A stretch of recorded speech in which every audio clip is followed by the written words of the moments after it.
Buenas noches, edición número 621 de Entre Ustedes y Nosotros. Buenas noches, Buenas noches, Osvaldo. Jorge. Vamos a arrancar este programa hablando de lo que fueron las últimas horas, por cierto, con bastantes temas de importancia que se suscitaron a partir del veto presidencial, un veto que estaba absolutamente cantado, porque obviamente el presidente Mauricio Macri no podía asumir como propia la irresponsabilidad que tuvieron un grupo de diputados y de senadores, mejor dicho, el Parlamento, en sancionar una ley sin que estén los recursos para poder sufragar esos gastos. Y automáticamente yo recordé algo, Osvaldo, que hace un tiempo atrás, hoy estaban pasando un video, donde Cristina Elizabeth Fernández, cuando fue presidenta de la República, en cadena nacional anunciaba por qué vetaba, y era exactamente por los mismos argumentos que hoy es necesario vetar. Y ella hablaba de la irresponsabilidad que tenían aquellos que estaban implementando, que en aquel momento era dudoso porque estaban los fondos para implementar el 82% móvil. Pero ella, ante esa situación, invocó una ley que precisamente determina que cuando se generan programas, actividades o cualquier tipo de acción de gobierno que genere gastos, tiene que venir acompañado en el articulado de la norma con el lugar, la partida de la cual van a poder subvenir esos gastos para justamente poder sostener esa acción de gobierno o, en este caso, este congelamiento tarifario que se pretendía. Ella misma, que hace unos años decía esto, ella misma el otro día en la banca hizo un discurso realmente incendiario con el tema de las tarifas. Realmente es lamentable. Pero por suerte creo que tuvo escasa trascendencia, porque fue como a las 3 de la mañana, me parece. Sí, a las 3 de la mañana, con poca trascendencia. Aparte sabemos que su estilo de retórica no ha sido precisamente de los más destacados en la oratoria de la política argentina, ¿no? Sí, ella se considera una gran oradora. Arquitecto, oradora. Pero como decís vos, si hay... A ver, es una facultad constitucional la que de forma vetar, parte del proceso de formación y sanción de la ley. Del Congreso sanciona la ley, que es un proyecto, el presidente puede promulgarla o vetarla. Y si la veta, el Congreso puede insistir con una mayoría calificada de 2/3 de los presentes de cada Cámara. Eso es parte del procedimiento normal de formación y sanción de las leyes. Por supuesto, no sería bueno un uso sistemático del veto. Se considera una facultad que debe ejercerse excepcionalmente. Pero en primer lugar, este era un caso excepcional, porque era absurda esa ley. Y segundo, Macri la ha usado de forma muy prudente, muy pocas oportunidades, mucho menos que sus predecesores. 115.000 millones de pesos es el chiste que sancionaron los legisladores en las últimas sesiones de la Cámara de Diputados y del Senado. Pero además que la fijación de tarifas, hay que decirlo, es una atribución del Poder Ejecutivo, no así el establecimiento de nuevos tributos o la modificación de los ya existentes. Sí, en el marco de la delegación que haga el legislativo, pero lógicamente que en el detalle no debe inmiscuirse el Poder Legislativo. En consecuencia, el presidente ejerció una facultad que le era propia de su cargo de presidente de la República. Yo creo que los mismos... Lo sabían. No solo lo sabían, sino lo deseaban. Lo deseaban, si le han dicho, los propios gobernadores, saquémonos la careta. Hubo gobernadores que le dijeron, esto total es un chiste, porque ya sabemos que vos lo vas a vetar, le dijeron al presidente. Entonces le hacen pagar un costo político. Esas son las mezquindades de las cuales uno tantas veces habla, y le hacen pagar al presidente un costo político que sabían que era inexorable. Dijeron, es un mensaje político. Sí. O sea que lo hicieron con absoluta irresponsabilidad, ni siquiera se pusieron a estudiar el texto de la ley, sino que mandemos el mensaje político y después que sea lo que Dios quiera. Liviandad absoluta como la que tuvieron los 12 años en que gobernaron el país, y que así hoy estamos pagando las consecuencias. Sí, cuando un senador dijo, en definitiva es un mensaje político, lo que quería decir, y no lo podía sostener expresamente, sabemos que esto es un mamarracho, pero lo hacemos por un gesto político. A veces escuchamos mensajes de personas que critican estas posturas nuestras, incluso me dicen, está bien, robaban los anteriores pero no tenía para comer. Hoy recibí un mensaje de esas características. Robaban pero hacen. Esto es lo más nefasto que nos pasó en los últimos 70 años. Esto, junto con la malhadada picardía criolla, que hace que la picardía criolla es la semilla, el germen de la corrupción, Osvaldo. Estos son los males que tenemos los argentinos. Esto es lo que tenemos que corregir. Porque cuando nosotros decimos, y robaban pero no tenían para comer, hoy tenías para comer, pero en un lapso muy breve te ibas a quedar también sin ese sustento, iba a disminuir el consumo, porque las fiestas hay que pagarlas. Pan para hoy, hambre para mañana. Exactamente. Esto produjo también la semana pasada una marcha federal a lo largo y ancho del país que culminó con un desastre en la Plaza de Mayo. Sí, una lástima porque hacía 48 horas que se había reinaugurado la Plaza de Mayo después de un tiempo en que había estado en refacciones. O sea, estaba recién estrenada, nuevita, y los que acudieron allí hicieron una serie de destrozos. Ahora, repararla, no sé, no recuerdo el monto que va a salir. Sería deseable que se hicieran cargo también las organizaciones que convocaron a esta marcha de esa reparación. 4 millones de dólares. De pesos o de dólares. De pesos. 4 millones de pesos. Nuestro productor está siempre atento.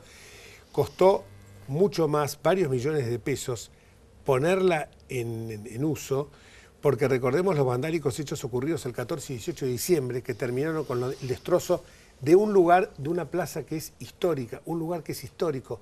Los argentinos a veces hasta pisoteamos nuestro propio patrimonio cultural, histórico y el patrimonio ¿Y cuál es el sentido? Pues ellos pueden expresarse, pero ¿por qué tienen que romper algo que es de todos los argentinos, de todos en particular de los que vivimos en Buenos Aires? Sí, porque, ¿sabes lo que pasa? Hay una palabra que a veces uno la esquiva, pero es real. Resentimiento. Se trata de gente que está resentida. Un escritor bastante desconocido publicó un tuit por Holguín. Holguín. Como aquel número era 4, triste o no sé. El número 4 de la selección, con San Lorenzo, creo.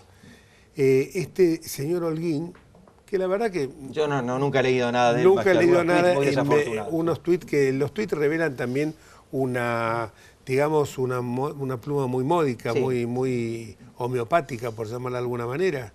Lo justificó este acto de vandalismo diciendo, bueno, si hambrean al pueblo, ¿qué más quieren? Y tengan cuidado, puso que a lo mejor les toman, agradezcan giles, sí. Que no les tomaron la casa. Sí. Hay que agradecer que solo rompieron en la Plaza de Mayo. Este escritor, si se lo puede denominar, debe ser alguno de los discípulos de Carta Abierta o de ese cenáculo de filósofos yo te digo, que pretendía iluminar. Sí, yo no lo conocía, pero sé que tiene varias obras publicadas y que entre los escritores es conocido, pero es lamentable que, digamos, que represente algún sector de la gente, una persona que además vive de un trabajo intelectual que pueda justificar esta barbarie, que opine lo que quiera de las políticas económicas del gobierno, pero romper y justificarlo de esa forma, no lo puedo creer. Yo lo que digo es que ellos con la destrucción lo hacen en nombre de un pueblo abstracto, porque el pueblo real en las urnas le da siempre las espaldas. Además que era muy variopinto, porque se habló de todo ahí. Sí, el rechazo al acuerdo con el fondo. Vamos, no sé qué rechazan, porque todavía no está firmado. Digamos, si cuando se firme y se conocen las cláusulas, entiende que establece restricciones inaceptables para la Argentina, bueno, sobre eso que se pronuncien, pero hablan en abstracto de un acuerdo con el fondo que no conocen. Y no criticaron los préstamos que tomaba la Argentina de Venezuela a una tasa muy superior durante la época del kirchnerismo. Arriba del 15%. Esto es el 4%. Esto es el 4%. Y nadie decía nada. Y encima nos vendían el gas, los barcos que venían con gas eran mucho más caros y no salían... Después se llama Marcha Federal y critican el ajuste de las tarifas. Siendo que el ajuste de las tarifas nos corresponde a los que durante muchísimo tiempo, porque vivimos en la Ciudad de Buenos Aires o en el Gran Buenos Aires, prácticamente no pagamos nada, lo tuvimos regalado. Porque totalmente. El interior, si es federal, que defiendan el interior, que sí pagaba muchísimo más. Y lo que decimos siempre, con la garrafa de los pobres se calefaccionaban las piletas en los country de los ricos. Es un ricos. extrañísimo progresismo reaccionario. Berreta, progresismo violeta o berreta, llámalo como quieras. Una buena noticia la dio la Cámara Federal con el voto de los jueces Leopoldo Bruglia y Martín Irursun, que confirmó que a Nisman, lo que venimos diciendo del primer día que se produjo esto allá, en enero un 18 de enero de hace 3 años, lo veníamos sosteniendo, pese a que una fiscal muy muy curiosa, Feín se llamaba, venía siempre con explicaciones realmente que eran absurdas. Partió de la base de la hipótesis del suicidio y se aferraba a eso. Se aferraba a eso. Hoy queda claro que a Nisman lo asesinaron. Hoy queda claro que la denuncia de ese acuerdo nefasto de entendimiento con la República Teocrática de Irán, que iba a denunciar Nisman en el Congreso, tuvo mucho que ver con el fin de sus días. Esto es lamentable porque justamente cuando nos hablan de que la patria está en peligro, la patria estaba en peligro cuando se asesinaba impunemente a un fiscal de la nación como le pasó a Alberto Natalio Nisman. Me parece que esto es algo para destacar. Sí, confirma el fallo de primera instancia que había determinado que se trataba de un homicidio y no de un suicidio. Y abre la posibilidad, ahí hay una pequeña divergencia en el voto de los dos camaristas, porque Irursun directamente afirma que el motivo fue la denuncia de Nisman. El otro juez, Bruglia, es un poco más prudente, dice, no puede desconocerse la simultaneidad de estas dos circunstancias, pero tampoco a esta altura podemos determinarlo fehacientemente, como corresponde a una sentencia judicial. Nosotros podemos decirlo porque hay una prueba, parece bastante evidente. Hay indicios bastante fuertes. Yo cuando me levanté esa mañana y escuché la noticia, lo que primero se me pasó por la cabeza, lo mataron. Y después el enchastre que hicieron con la escena del crimen. Uno cuando ve esa prolijidad en los noticieros americanos, que la escena del crimen se preserva hasta en accidentes de tránsito, donde se ha producido un hecho que quizás no ha sido doloso, sino culposo, y se preserva esa escena del crimen de una manera absolutamente aséptica, y uno ve lo que pasó ese día con gente que entraba, salía, venía. Sí, se confirmó también el procesamiento de los custodios por incumplimiento de los deberes de funcionario público, porque recordemos que es inexplicable la indefensión en que dejaron a Nisman los custodios, que debían encontrarse con él ese mediodía y recién a la medianoche, a estar a la versión oficial, se pudo ingresar a su departamento. Sí, efectivamente, la verdad que es tan sugestivo mancha eso que... tan negra en la historia nuestra que la verdad que a veces hechos como este te deprime muchísimo. Pero ahora vamos a una pausa y cuando volvamos, la doctora María Marta Rodríguez y la diputada nacional Orieta Vera.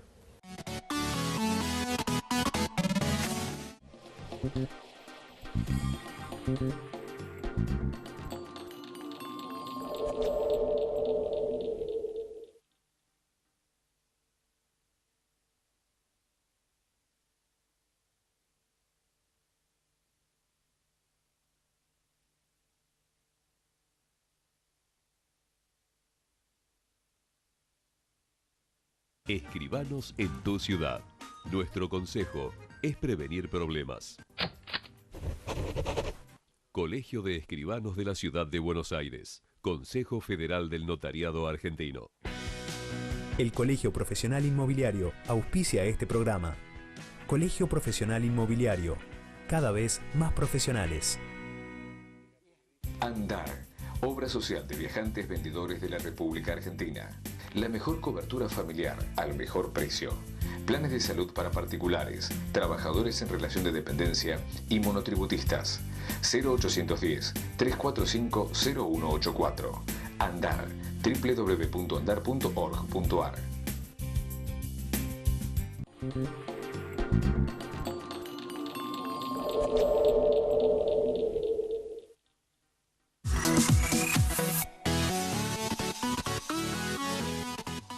En este segundo bloque vamos a tocar el tema que lo venimos haciendo reiteradamente porque hoy concita la atención de prácticamente toda la ciudadanía argentina, que es el debate por la legalización del aborto, eufemísticamente llamado interrupción legal del embarazo, y para ello contamos con la presencia de la diputada nacional por la provincia de Catamarca, por la coalición cívica Cambiemos, Orieta Vera, gracias por acompañarnos. Muchas gracias, Jorge, por la invitación. Y con María Marta Rodríguez, que es licenciada en Biología. Sí, ¿qué tal? Muy bien. Yo decía en el intervalo, decía Osvaldo, que todavía no estaba ahorita en el canal porque si no nos iba a tomar examen y después nos iba a poner alguna nota. Iba a saber si era buena o mala, porque Orieta Vera es periodista y de muy dilatada trayectoria. en el diario El Sol, en el diario La Unión, diarios prestigiosos de Catamarca, por cierto, productora de un programa de televisión del informativo de Catamarca, y también conducido un programa político. O sea que en cualquier momento viene con nosotros, es una presencia femenina. Y actividad política también antes de esta diputación en Catamarca. Cargo electivo es la primera vez que tengo, ¿no? Pero he trabajado, porque he sido militante radical hasta el 2000-2001, que empezamos a formar el ARI, que después se llamó Coalición Cívica, y he trabajado como directora de Derechos Humanos en Catamarca. Y bueno, la militancia política que siempre me gustó, que se parecen con el periodismo, y ustedes bien lo saben, porque tenemos una serie de ideales, una serie de propósitos, de objetivos, que queremos desarrollarlos con la comunidad, y desde el periodismo se hace una parte y desde la política otra parte. Además estuvo en la marcha conmigo, en la marcha, la primera de las dos marchas, sí, junto con Carla Pitiot, que ya estuvo en el programa, y faltaba ella, solo que viniera, los que estuvieron en aquella marcha inicial. Estuvimos juntos en esa marcha. Vamos a hacer, porque el tiempo es tirano, viste que siempre se dice eso, vamos a hacer un pequeño ping-pong de preguntas para que muchas personas que a veces nos escriben, que nos llaman, aclararle de qué se trata estos proyectos. Y voy a disparar con una pregunta. Esos proyectos enarbolan la bandera de que en la Argentina se practican entre 370.000 y 500.000 abortos en el año. Sí, las exageraciones en cifras como para convencer a públicos y a colegas diputados son una práctica que se la ha visto en otros países también.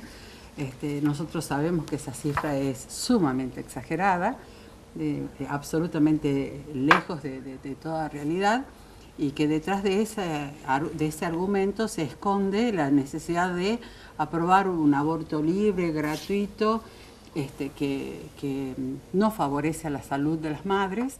Al contrario, no hay nada, bueno, ella, María Marta, lo puede decir con más claridad porque conoce mucho más de biología y de medicina, pero nosotros desde el sentido común, desde la información de las estadísticas, sabemos que a las madres las tenemos que cuidar, y sobre todo a las madres vulnerables, desde otros puntos, para que ellas puedan tener a sus hijos, y si no pueden ejercer la maternidad por los motivos que fueren, tener cómo entregarlos en adopción, pero en ningún modo matarlos.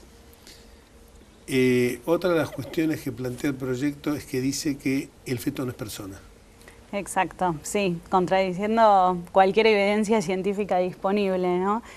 Se deja liberado al ser persona a una cuestión de deseo de la mujer, entonces el embrión pasa a ser persona cuando la mujer lo desea, y si no lo desea, no lo es, cuando en realidad desde siempre se supo que biológicamente en el momento de la fecundación se produce una primer célula de un cuerpo humano distinto al de la mujer que lo lleva en su vientre, y que eso constituye un ser humano, y si es un ser humano es persona, ¿no? Porque si no corremos el riesgo de empezar a categorizar qué seres humanos son personas y cuáles no, de acuerdo a su grado de desarrollo, de acuerdo a sus habilidades, de acuerdo tal vez a su religión o su postura, y en realidad la biología nos da cuenta de que es un ser humano, y todo ser humano es persona. Por lo tanto, no importa su grado de desarrollo, sino todas las capacidades que ya tiene en ese crecimiento y en ese desarrollo que se da continuo, sin interrupciones. Bueno, a no ser que uno lo decida, ¿no? Un ADN... un ADN distinto. Que es un código genético absolutamente único, distinto de la madre. Totalmente. ¿Los adolescentes tienen madurez suficiente, como plantea el proyecto, para decidir el aborto sin el acompañamiento padre, tutor? No, es terrible ese tema, porque un adolescente no puede tomar o comprar una cerveza, porque está prohibido en casi todas las ordenanzas municipales del país y por la legislación. Un adolescente no puede votar, no puede tomar decisiones respecto de la ciudadanía, le está vedada muchas cosas, porque su condición de adolescente, de empezar a descubrir una serie de valores que lo van a hacer tomar decisiones en la vida, hace que en esa etapa de la vida no esté en condiciones de una decisión, mucho menos de esta naturaleza, así que es una de las grandes aberraciones del proyecto. Dicen que lo quieren suavizar y levantar un poquito la edad, pero no tanto, de tal manera que siempre estamos hablando de que criaturas que no están en edad de tomar una decisión tan delicada, tan grave, tan cruel, lo puedan hacer, y sin embargo este proyecto lo prevé. En países donde se legalizó el aborto, ¿disminuyó el índice de abortos? O mejor dicho, las causas de muerte materna, ¿no? Uno de los ejemplos que siempre se da en estos casos es el ejemplo de Uruguay. Si uno mira uno de los últimos informes del Ministerio de Salud de Uruguay, las muertes por abortos previo al 2012, que es el año en el que se legaliza, eran 0. Todo 2007, 2008, 2009, no hay muertes por abortos. En ese momento en Uruguay las noticias decían que los abortos que se producían eran más de 150.000 por año. Y en el 2012 las muertes por aborto aparecen, igual que en el 2014, 2015. También han salido las estadísticas y los abortos en el primer año de legalizado fueron 6.000, casi 7.000, 6.600, y a la actualidad ya llegan a casi 10.000 abortos en Uruguay. Esto nos deja como enseñanza y muestra en evidencia que la cantidad de abortos aumenta, muy distinto a lo que suele decirse, y que las estimaciones que se habían hecho, volviendo a la primera pregunta, realmente son ineficaces, ¿no? Distan mucho de la realidad. En ciencia es claro, cuando uno tiene la evidencia frente a sus ojos, la estimación no es que disminuyó, sino que la estimación que se hizo fue muy errada. En este caso estamos hablando de 150.000 en Uruguay contra 6.600 en el primer año. Realmente las estimaciones que se hicieron fueron muy lejos de la verdad. Otro de los temas que tanto se dice del aborto legal, seguro, gratuito, es justamente el tema de la gratuidad, como si esto fuera algo que se hiciera graciosamente. Hay un altísimo costo, aparte de lo que puede llegar a ser el costo para el Estado o para las obras sociales, si es que se regula como obligatorio, que va a ser muy alto. Está el costo psicológico, las mujeres que aborten y que después sufran las consecuencias de eso va a incidir en su vida personal, familiar, social, laboral. Aparte, nosotros sabemos que existe la industria del juicio, que hay un montón de abogados a los que se les llama cuervos porque están yendo a hospitales, velatorios, como para conseguir... Claro que los dos somos abogados. No, por eso no de los cuervos. A los que se los considera cuervos, no digo todos los abogados. Uno de River y otro Independiente. Ah, no son ninguno de San Lorenzo. Ninguno de San Lorenzo. Pero, futbolera también, ¿eh? No, yo a raíz de que el Papa... en realidad yo creo que hay muchos abogados que, porque quizás no tienen las capacidades como para llevar adelante un ejercicio profesional digno, recurren a hospitales, sanatorios, salas velatorias para ver qué consiguen de juicios por accidentes y por tantas situaciones. Los caranchos, sí, ¿no? Los caranchos, las infortunadas. Y yo me temo que de aprobarse una ley como esta tengamos caranchos porque mala praxis, problemas psicológicos y todas las consecuencias que pueda llegar a haber de una ley tan mal hecha que espero que no la aprobemos en la Cámara. Y eso voy justamente. Habla en un punto esta ley de algo tan nefasto como hablar y tan amplio como hablar de la salud mental, la salud social. Porque la salud física mental está perfectamente determinada. La salud social es un concepto de una amplitud superlativa. Terrible. Puede abarcar cualquier cosa. Sí, aparte porque si nosotros, y esto María Marta lo sabe muy bien, en algún momento que hemos estado conversando, hemos hablado de este tema,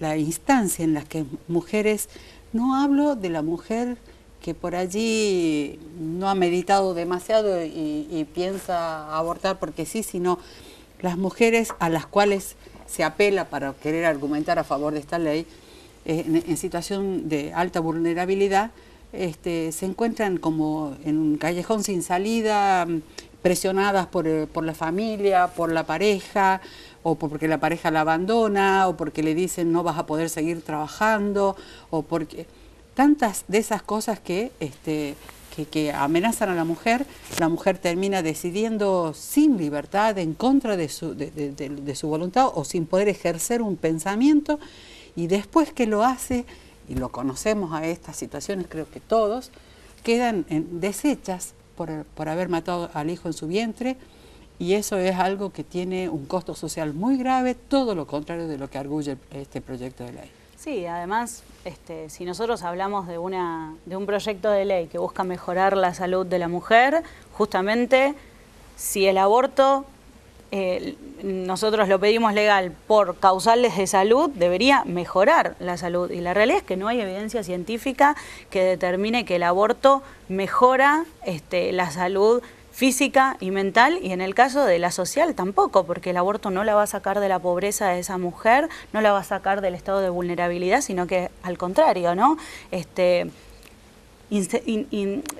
Aumenta ese estado de vulnerabilidad, porque en general la mayoría de los abortos se producen por presión, ya sea del trabajo, del jefe, de la pareja, de la familia, y la mujer lo hace en plena soledad, una decisión que toma sola, muy distinto que cuando uno decide llevar adelante un embarazo, la sociedad, la familia acompaña, ¿no? Eso. Tenemos que apuntar también a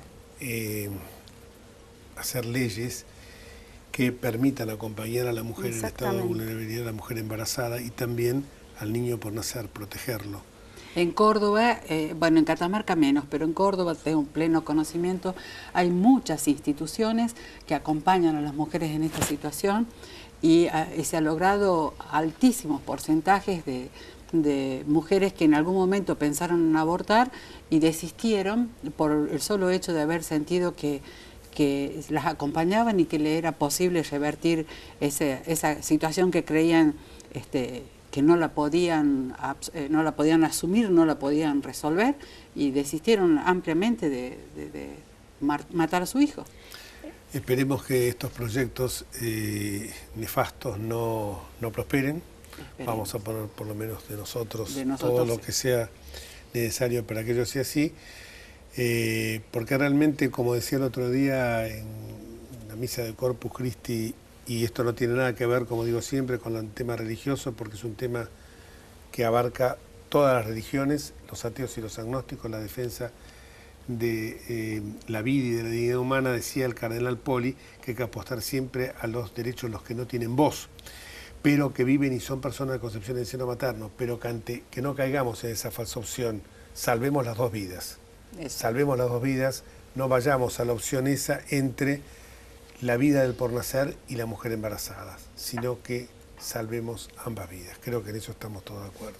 Totalmente. La muerte no es ninguna solución. Exactamente. Muchísimas gracias, Solito, María Marta. Y nosotros, Osvaldo, nos vamos hasta el próximo martes, si Dios quiere. Chao.